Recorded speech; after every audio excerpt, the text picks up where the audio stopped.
So, within a month or so of opening, I knew that balloons were going to have to be a giant part of our business. And even today, it's probably about a third of our business.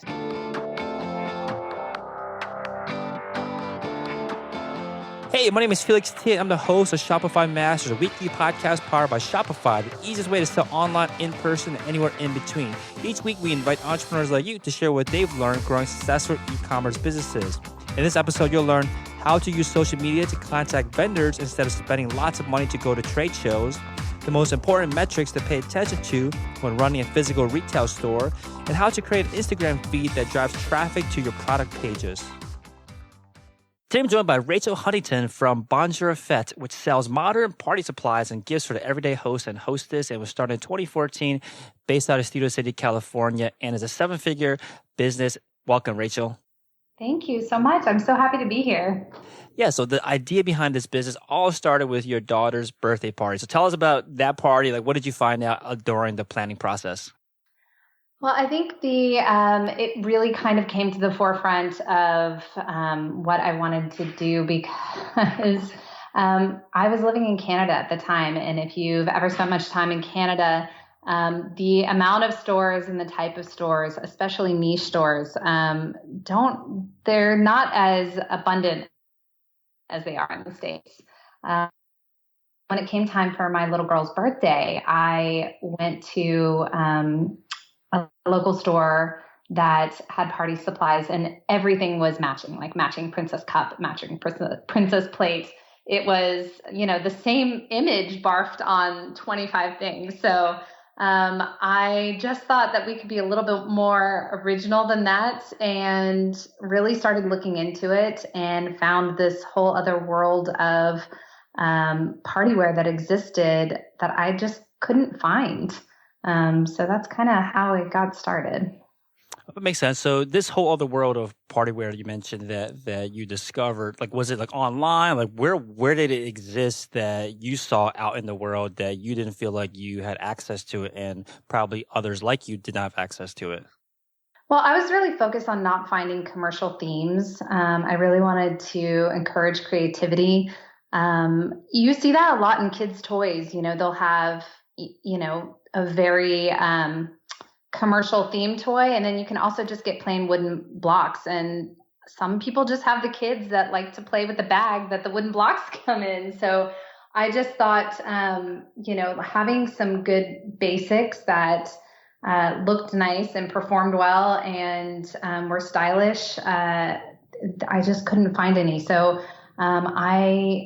in the beginning, couldn't afford to go to a lot of trade shows and research what products were out there. So instead, I just followed the trade shows on Instagram and really kind of combed through who they were tagging and what the brands were that they were tagging.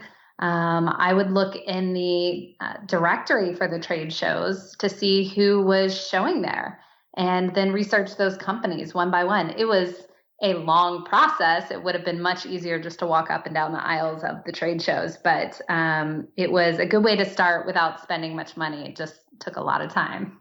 I like that. That's certainly a lot of entrepreneurial problem solving. So rather than paying to go to these trade shows or, having to take time to fly out to one, you just found them online, and then you found out who the vendors were at these places, and I'm assuming you reached out to them directly. Like, what was that conversation like to get them to essentially, do business with you? It was like, hey, I saw that you were exhibiting at New York Now. I wasn't able to make the trade show, but I'd love it if you could send me a PDF of your catalog. I mean, really, it was just that on repeat. So it's, the information is out there. You just got to dig for it. And you were looking for this information like for yourself, or like did you just have the idea like I'm focused on actually starting a business and I want to try to work with these vendors at scale? Are you saying like why did I look for those specific vendors? No, just more like at this stage when you were reaching out to these vendors on social media, on Instagram, like were you reaching out to them with the intention of like sourcing inventory from them, or were you just kind of wanting to learn how can you buy this yourself for your own kind of party planning? Exactly. In the beginning, I was doing it to see, what if they offered wholesale. When I started in 2014, Etsy was still um, giant, and the problem I was finding with Etsy is that you would order something and it would take like 4 to 6 weeks to get because somebody was making it in their basement. So it'd be really exciting finding somebody that could do something customizable, that could be customized. But sometimes it just took a really long time to get it. Party supplies there were a ton of party supplies on Etsy and handmade and beautiful ones. But getting a bunch of them at once was quite a challenge. So I just pre-purchased a bunch so that, my clients could come to me and find it already made and didn't have to wait, 4 to 6 Mm-hmm. weeks for somebody else to make them. And you mentioned as well, I think I saw you mention too that you had was like a party planning like business that you started with. Like, what was your kind of introduction, or did you first look to buy the sources inventory because you wanted to sell it on a store? So I actually started in production at Warner Brothers, and I think the background that I had, when you work as an assistant in the entertainment industry, you just learn how to get things done. You never say no to anything. Can't is not an option.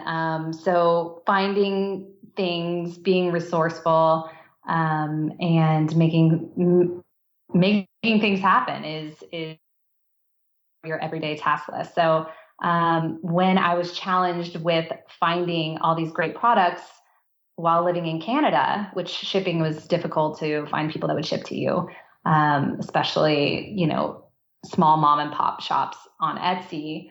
I just, kept going at it. I just really kind of, I guess, honed in on a few people that I wanted to carry their line and really just formed a relationship with them and, started kind of hoarding products. That's really how it started. I wanted to throw a great party for my daughter, and I really enjoyed the process of curating everything. And so at the end of it, I had the knowledge of where to get everything, and so I said, let's do this for my friends, and let's do this for my family and my neighbors. And all of a sudden, I'm looking into Shopify.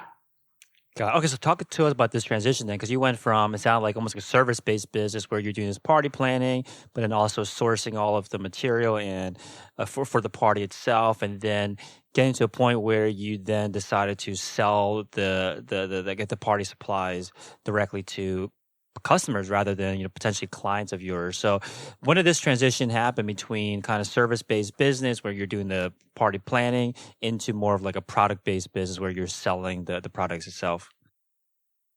Well, as anyone knows that orders wholesales, nobody will really let you buy one of things. So everything has a minimum, and some companies have quite large minimums. So I was kind of forced to purchase a certain amount per vendor. And because of that, I had a lot of extras. So it was finding something to do with the extras that really kind of drove the entrepreneurship of the start of this business. It was, finding out, putting together the package of, in the beginning, we started with party kits. So, if you were having a mermaid themed birthday, it'd be, cups and plates and napkins and everything all together in one place. So that, you could take the guesswork out of it. It was all done for you. I quickly realized that people liked to decide for themselves what each item was. So I got out of the party box kit very quickly. In fact, the beginning of my business, the company was called Bonjour Fete. And it literally just means party box. But I realized that nobody in the US could ever say the word boîte. So, and it didn't sound great. So bonjour happened because I was just trying to find out or figure out a word that Americans could say and could recognize. And that was the first one that popped up into my head. Nice. So I would have assumed too that the kits would have been the right approach, right? Because you're doing the party planning already, which is super kind of hands-on, done for you style. Now you're transitioning to selling products. Like, why wouldn't someone out there want to also buy something that's mostly, done for you, but of course they had to piece it all together and do the majority of the planning, but everything's pieced together. So when did you learn, or what did you see that made you realize that assumption, the hypothesis that people wanted like a party box was not the right approach? It was just the email questions, oh, I'm having this many people, your kits are only for 12, but I'm having 16 people and I don't want to have to buy another box just for 4 other people. It was, I really like this theme, but I have my own, napkins, or we're not using cups, we're using water bottles, or, there was just always something. So it just, after just the email maintenance, which anyone running a business knows that they would love to have less emails in their inbox. I just found that offering them as individual items was just way easier. Right, makes sense. Okay, so during this phase where you are sourcing inventory early on, what were the kind of first types of supplies or type of inventory that you were stocking and also eventually selling on your own site? Like, did you have lots of SKUs at first, or did you start off with just a few categories? Like, what was your focus? So in the beginning, it was very basic. Tassel garlands were they are these little handmade tissue twisted strips. Those were really popular, and it was very basic. There were maybe 10 themes, and I just tried to curate different products within that fell into that category and into those categories. But yeah, no, it was pretty basic. Now it's a little different. Now we have almost 9,500 products, different SKUs. It's kind of insane. So obviously it's a challenge to keep track of that, but I know every single product. Wow. Yeah. So definitely want to talk about managing the inventory in a second. But the one thing I picked up on was that you moved away from the box parties, but you still gave some direction to customers by having these themes. And then within the themes, they can kind of pick and choose from within this kind of, I guess, almost like safety of the theme, right? Is that the idea? Exactly. So within that category or that collection on Shopify, when you clicked it, there would be, different options within that color palette or within that genre. Makes sense. Okay, so let's talk about the 9,500 products. So you started with what? Like, you started with, I'm assuming, like less than, I don't know, 20. Like, what did you start with? And talk to us about like how this grew to such a large number of products. So at some point, so in 2016, I moved from Montreal back to LA. And that was really when the amount of products kind of took off. I was always limited in Canada with what I could receive and what companies would sell to me. And so when my husband's job was done in Canada and we moved back to LA, I had all these products in my basement. And I still have some of the storage containers that they're still in. And we put them on a moving truck and we brought them out to California. So I want to say we probably had like 40 bins worth and just within those themes. And what was the question? Why do I now have 9?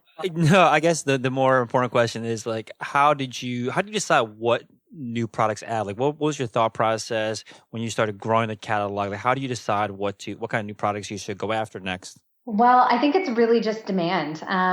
When we moved to LA and I opened the first retail store, it was talking to clients. I'm never going to be able to compete with the amount of products that a Party City has. If you go there, I mean, it's a superstore of just partyware. So, but because of that, people only had that to compare us to. So they were used to 50 styles of forks. And so at the end of the day, I had to kind of accommodate at least, 10% of that, just because it was necessary to grow our business. We had to have a lot of different options. So I guess what were you hearing? Like, were people just saying, like, how come you don't have this kind of fork? Like, what was the actual, I guess, words that are coming out their mouths that made you pay attention to write down, okay, they want this thing, let me go after this next? Well, I also just think more products became available. There has been a great increase, this is just so wonderful, of eco-friendly options, and wooden and bamboo and things like that. And so some companies are now adding color to the bamboo. So it just it was really needing to have everything in every color. Our store is very rainbow focused. Our shelves are color blocked, and because of that, we kind of need every single item in every color. Okay, makes sense. So let's say that someone reaches out to you, or you have decided to pursue adding a new product. What's that process like once you decided that you want to add something new to your catalog? What is the step-by-step process that you follow today to source the inventory? I usually just start with a minimum quantity and, try it myself. Ask the girls that work in the store what their thought process or what the feedback is on those items. It's trial and error. I mean, it's not often that something just doesn't work at all. And the majority of our products are under $10. So there's very little risk in that regard to try something new. So if I meet somebody that's passionate about their brand, I want to try it. Got it. Okay, so you mentioned that you asked the team that are in the stores. Now you're talking about the physical stores, the physical retail stores, which we haven't gotten into yet. So let's get into it. So you were still doing e-commerce at the time. What made you decide to open a retail store? I ran out of room in my basement, and there was I had a wall of storage bins, and I just loved it. I couldn't. There was one moment where I said, "Am I actually going to do this? I know nothing about retail. I work in entertainment, and this is crazy. This is paperware and partyware." But I think because I lived in LA, and LA is a city where you can get anything. It's a huge city, and people have parties all the time, all year round. It's not often that there's weather restrictions, and people like to entertain a lot. And it blew my mind that I couldn't find any of this stuff in a retail store anywhere close to me. So it was really searching for like-minded stores and not finding them that I said, well, I have to do this. It has to happen. Makes sense. Okay, so what's that first step then to set up a retail store? 'Cause it's obviously a huge undertaking, much larger than just opening up a website. So talk to us about the steps that are involved or that were involved in opening your very first retail store. I have no shame in saying that I Googled how to do everything. I did not know. I did not know the difference between a SKU and a barcode. It was trial and error all the way. And I think that I just dove in head first. And the other thing that happened was a spot on a street, near my home became available. And so seeing that empty and seeing the for lease sign and, getting excited about what these products that are usually stuffed into bins would look like on a shelf. I'm very visual, so it was all I could think about. There was no stopping me. Yeah, if someone out there is also has a e-commerce store, e-commerce business that's growing, and they also have this inclination that maybe I should open up a retail store, what is the either cautionary tale or number one advice that you would give them before they set off on this adventure? Oh my goodness. Well, I think if you knew what it would take to start a business, you would never do it because it's way harder than you can imagine. But But, I think for me, what it was also was, I had these customers that were taking the time to go online to pick out their tableware and their decorations for their kids' party or a baby shower or a wedding shower. And sometimes I would pack up their orders and it didn't quite all go together. Or I would be like, oh man, I wish I could have talked to that person and suggested this because this is the one thing that this order is missing. And you can't really do that when someone orders something online. You don't want to write them like, hey, bad choice. Let me suggest something else. But you kind of can do that in a store. And the fun part about it is that our clients come in and they grab things off the shelves and they lay it out on our counter and, they see it all together. And that was never something that I was going to be able to offer online. I see. So it makes that not just more real to your customers, but also sounds like it makes it more real for you that you're impacting. You can see the person you're impacting. You can have almost more of a consultative, I guess, layer to the business that you're doing with your customer because you're able to be in front of them and help them out that way. So I could definitely see the appeal of that. If you're in fashion, you want to see people wearing your clothes, and I think if you're in parties, it's kind of satisfying to see and hear the stories behind, why people are celebrating these events. And, they're coming into buy party supplies because they are celebrating somebody and there's something very special about that. They're creating memories. They're spending money on somebody that they love. It's not an errand. It's not buying milk or eggs. It's exciting. So what were some of the biggest challenges or sacrifices that you had to make now that you have a retail store or you have multiple retail stores that you would not have had to face with an online only business? Oh, well, when we started, the juggling inventory was quite a challenge, especially the first few months that we opened the retail store and I had very limited supply on the shelves because we were ordering, 6 and 12 of each item.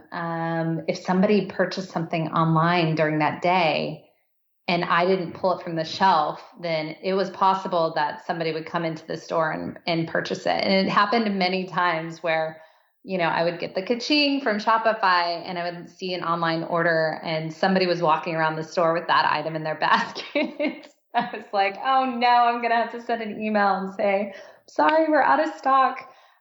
So yeah, juggling inventory was a big deal. And then staffing, I am extremely passionate about what I do and finding people that were equally as passionate is hard in the beginning. And because, just taking on additional overhead is so overwhelming when you get started. It was a scary process, knowing that you're already taking on rent and utilities and, all these additional expenses, but people were the most expensive and the most worth it. It allowed me to, be able to pick up my kid on time and not have to put a back in 15-minute sign on the door. Hey, real quick, if you're enjoying the show, please leave us a review on iTunes and let us know what you think or what you'd like to hear more of. Now, let's get back to the interview. So there are, I think the metrics that you look at for an online-only business are much more straightforward. They're more kind of KPIs that you focus on. When it comes to a physical store, are there different kind of metrics that you try to pay attention to that gives you a gauge of how well things are going? I like to look at return customers. That's really important to me because it's built on relationships. Ideally I'm celebrating somebody's baby shower. And then when they have a baby, I'm celebrating their kid's first birthday and second birthday. So, about 1/3 of our clients are repeat customers. And I think the benefit that we have there is that all these people are buying our products and then going home and having a party with their friends, the 20 friends. And so it only takes a few friends saying, where did you get that? To then have, people coming back to find you. So I think if you're wearing an outfit on the street and one person stops you, then you might have been able to tell the one person where you got your shirt. But at a party, you're telling a lot of people. So I think that word of mouth has really helped. So when it comes to word of mouth and also repeat customers, whenever I ask this question about like how do you encourage more of that, or what leads to more repeat business, or what leads to referrals, a lot of people say you have to have great products. So beyond that, what do you like to do, or what do you think has a big impact on encouraging customers to come back, or for them to refer your business to others? Obviously, the products are important, but the products aren't going to stay the same for the same person. So they're not going to come back and usually they're not going to buy the same product. For us, it's going to be a different theme. So we like to offer a good experience. We provide the inspo and the solution. A lot of our clients come in here with a Pinterest board, of all the ideas that they want to happen in a 2-hour span of their event, and it's kind of our job to help them visualize and purchase everything that makes that dream a reality.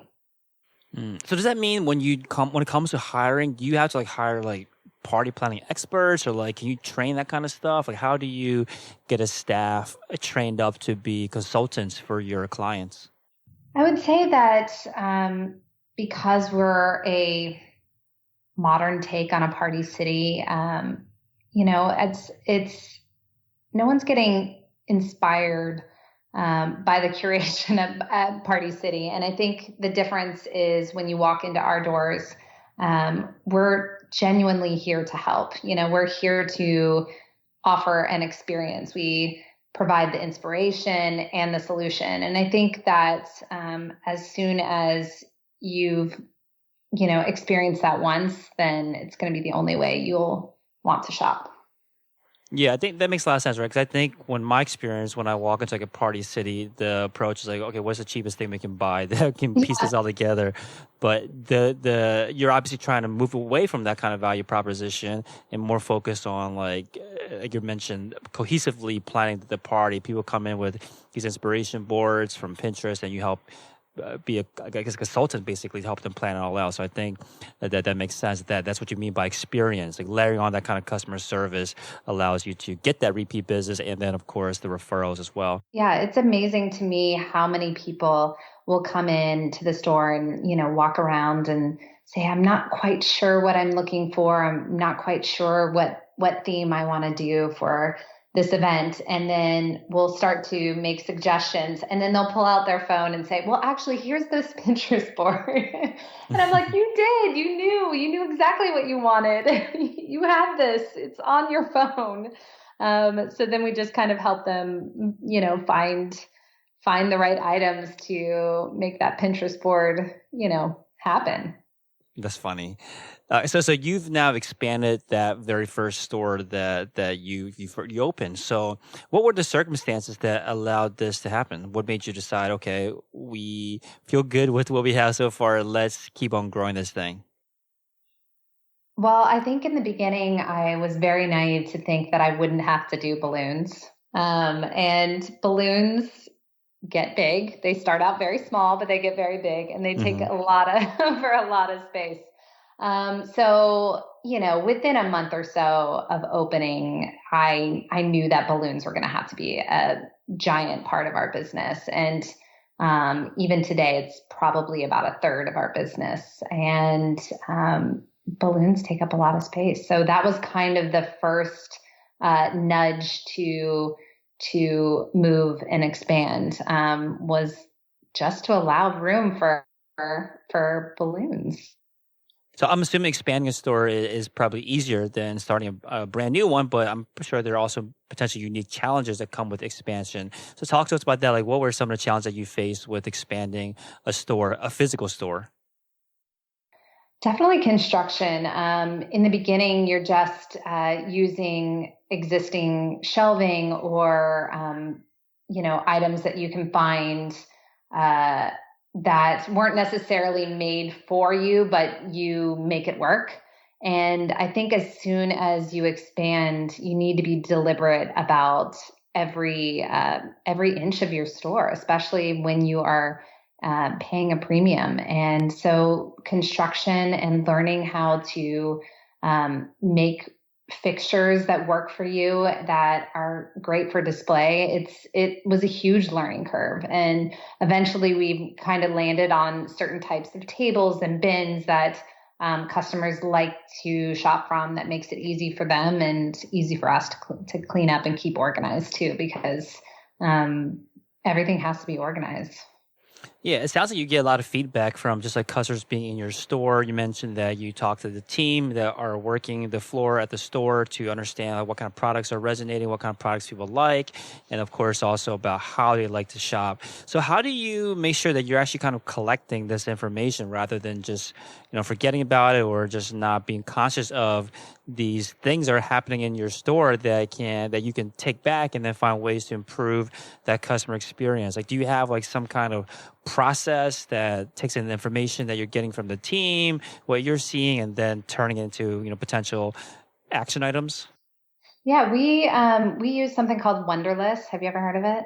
Wunderlist? Yeah, it's like a planning tool almost. Exactly. And so we have that on our POS system up at the front, and we just have an area where when somebody asks for something and we don't have it, it goes in the Wunderlist, and then we'll research it. And eventually, if the same items keep coming up over and over, we put it make it a reality. So, especially with two different stores in two different areas of town, when the same thing comes up, multiple times, we know it's time. Right. Okay, let's talk about that second store then. So what were some of the biggest lessons you learned from that first store, or maybe the expansion of that first store, that you knew you had to figure out or nail down before opening that second store? For the second store, we really just curated it even more. We took all of our best sellers and, put those front and center. Our first store is double the size, and so we can have more fun and experiment and provide larger quantities, which is why most of our party planner clients in town come to our Studio City store, because we just have a lot here. But in Palisades, we are in a development where people aren't necessarily planning a party that are walking in, but maybe they're going to a birthday party. And that kind of drove us in the direction of needing to provide gifts. So all of a sudden, instead of just being party experts, we were, learning to kind of curate what gifts people were going to parties wanted to bring. And that's a huge part, especially in the fourth quarter, gifts. Right. So now when you are running now these two stores, one that's been expanded from the very first incarnation, now the second store, and of course, e-commerce business, how do you manage the e-commerce side with the physical retail side? How do you balance between which one you should spend your time on? Well, I was extremely lucky because about a month before opening the second store, the locations feature became a reality in Shopify. And I had been following it for probably about a year. There have been rumors that you could add a second location. I was crossing my fingers every day. I actually don't know how we would have done it if that feature hadn't become available. But lo and behold, one day it popped up on my screen, and it is a challenge. When we receive merchandise, we have to split it between the stores. It's very time consuming, but it's necessary for us to have accurate numbers so that we know what to order and the quantity and how to track it. Makes sense. Okay, so now that you have both sides, you mentioned to us that the most successful way that you've been able to market the business online is through Instagram, and specifically tagging the products to link right to the product page. So tell us more about that strategy. Like, how do you create content on your Instagram to I guess in a way that shows off your products? Mhm. Well, I decided early on not to showcase a lot of parties that my customers were doing or parties that I planned because I felt like they were really personal. They were people's real events, and I felt like it wasn't my business to show off their home or what I did in their home specifically. So instead, I decided to do photo shoots of what it could look like, and I understand that it's not always in a realistic setting. You know, I'm in a store early morning and have plenty of time to set it up. It's a little different than Saturday morning running around, trying to set up a table when, your kid keeps eating all the candy off the treats table. But yeah, I think styled photo shoots were really clutch. I found a photographer that I loved who lives very close by, and we just started scheduling holiday shoots. And every time we get new products, we shoot them, but as you would use them in a party, not just a clean product shot. So you're basically like creating like inspiration albums and then having your products in there. And you're talking about tagging the products. You mean like basically the Instagrams, like e-commerce, like product feature where you can tag the products inside the photos themselves?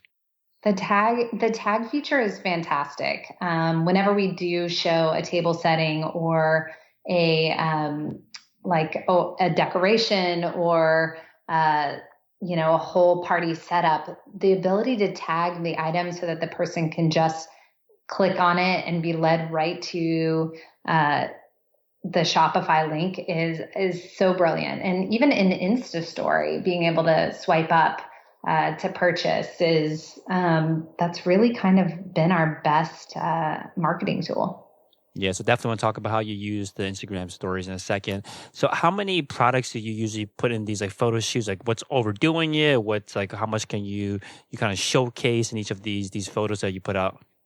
Well, we do parties, so there's never overdoing it. That word doesn't really True. exist. The more, the merrier. So, I don't limit it.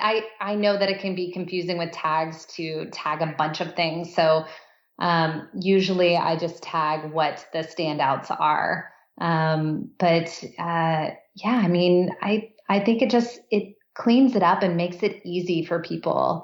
Sometimes it's hard to hunt for products, especially, when you're searching by color and a million things come up that are that color. So it just makes it nice and easy. Just, I want that, and then click it. Makes sense. So do you have like a process or a system for this? Like is there like a content calendar or do you just find, okay, I have time this morning before the store opens, let me put this together. Like how do you systematize this so that you are able to consistently produce content for your Instagram that has these product tagging?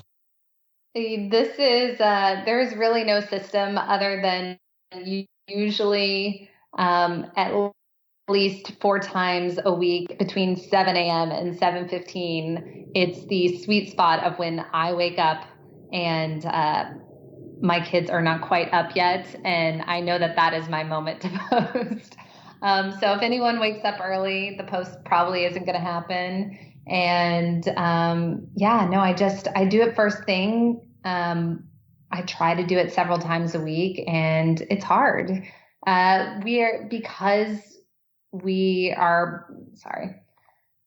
Holidays are a big part of our business. And so, when it's nearing a holiday, we start putting out that content a good 6 weeks beforehand, to give people ideas and inspiration on how they would decorate for that season. So when you do have the photographer come in, like do you try to batch create the content or like are you just creating one shoot at a time? How does that work? Yeah, we usually shoot one holiday at a time, and if you think about it, there's actually a lot of holidays. Like I consider summer a holiday. I consider pretty much every month is leading up to something. September is really kind of the only time that it's a little bit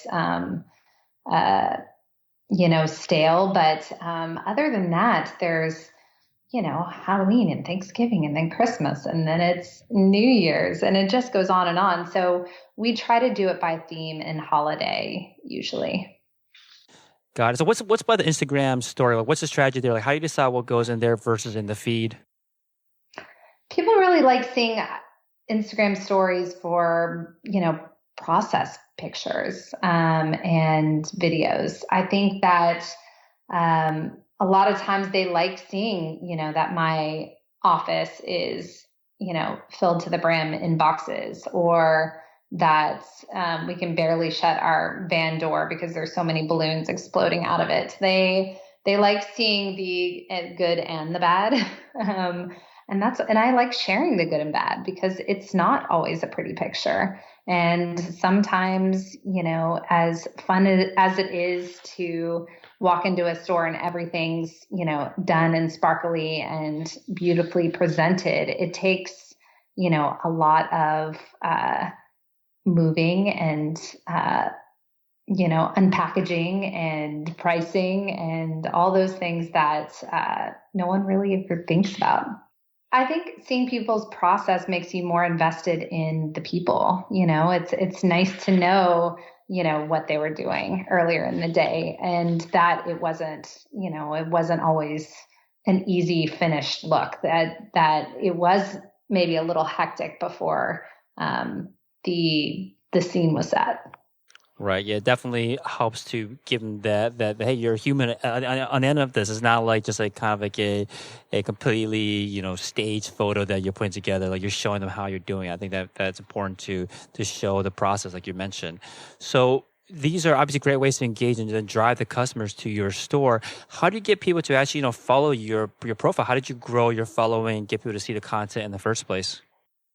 I think it was really organic. It was, I've never used a service or an app or anything like that.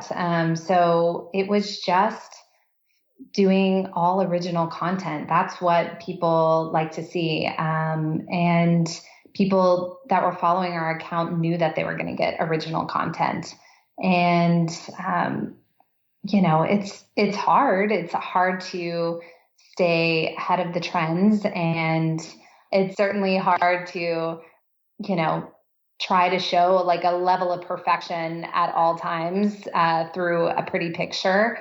But just original content and responding to people's DMs and responding to the comments. And it really just has grown very organically.